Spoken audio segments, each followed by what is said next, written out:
before we get into our normal agenda, I'm going to introduce Buck Crow and let him explain our meeting theme and process to us. Great, thanks very much. Mr. Plessa asked everyone everyone who wanted to, bring some reason why they're thankful for Altamont. Thank you for all participating, that's fantastic. So, congratulations. Drayton Thomas is one of our senior forensics team members. He specializes in impromptu speaking, where he's given a topic and then he composes a speech.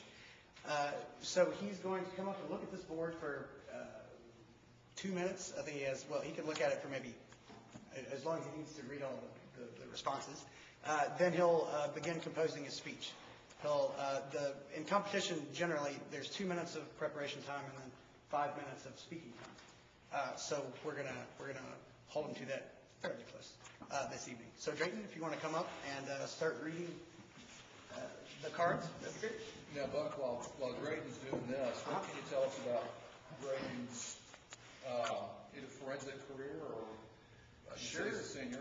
Drayton's a senior. He's done. He qualified for the national tournament last year, which is really, really fantastic. Also, were you the state champion? No, but anyway, he should have been. Should have been. That's why it's stuck in my head.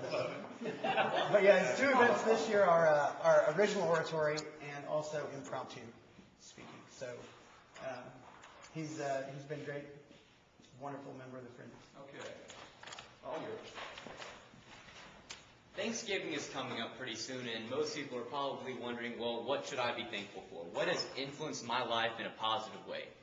Now, of course, the immediate answers might be family, freedom to be in America, and things of that nature, but when you get right down to it, it's really your childhood and your youth years that really make the most difference on you. And the most important part of that is the school that you attend.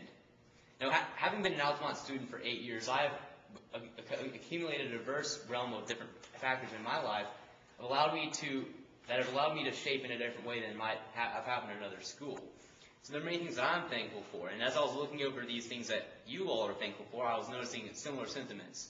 And there were 3 that seemed to be the most common. First of all, our dedicated and caring faculty. Second of all, the whole idea of a Renaissance student. And thirdly, the idea of what exactly makes an Altamont student cool at Altamont. So we're going to talk about all 3 of these things in a little bit of detail, and hopefully everyone here will understand what exactly it is that we have to be thankful for to Altamont.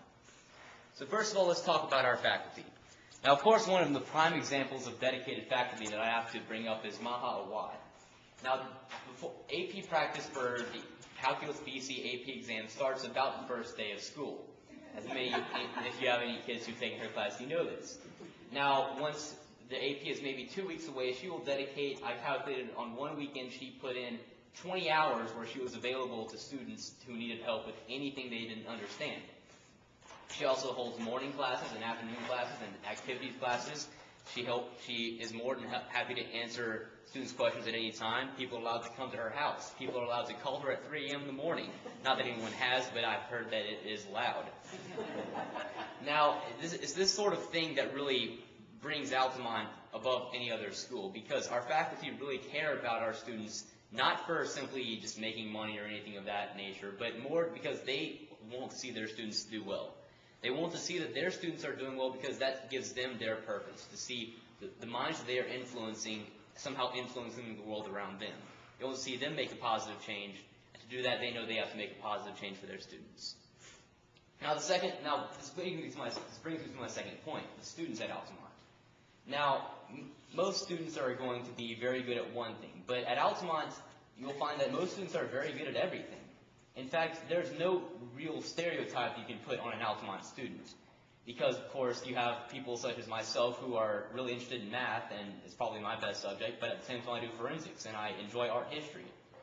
And then there's students and there's science students who also run track students who sing in the choir students who are great at math. There really is no one stereotype you can put on an Altamont student, which is why we really are a school full of Renaissance students. There really is no way to define what makes an Altamont student other than an innumerable list of things that he has accomplished, things that he will accomplish, and things that he really just does to change the world around him. Now, at other schools, the definition of cool might be always focused on the captain of the football team or the track star, whoever happens to just be the most attractive looking. But at Altamont, while these are of course welcomed, they're not exactly what defines someone as being the most popular student or what is cool. And the great thing about Altamont is that if you were to ask who's the most popular student at school, you'd probably get 5, 6, up to maybe even 10 answers, because everyone really does become friends with just about everyone they meet. In fact, if you gave me a list of everyone who went to my school, it would take me hours before I could find anything that I didn't like about any one person. Because every single person here has so many things that they are good at, so many ways that they are good. They're all kind, they're all smart, they're all caring individuals who simply want to not only get good grades, but they want to learn and get the most out of their Altamont education experience. And this is, of course, aided by the fact that Altamont does offer so many opportunities for students to excel in various areas, and the fact that we have a faculty who allows our students to go as far as they want in any area they want. So when we look today about what we have to be thankful for, there are many things that we can look at. First of all, our faculty, the diversity of our students intellectually speaking, and of course, what exactly makes a student cool. So when you think about all of these, you really see that Altamont is a school like none other, that we are somehow different.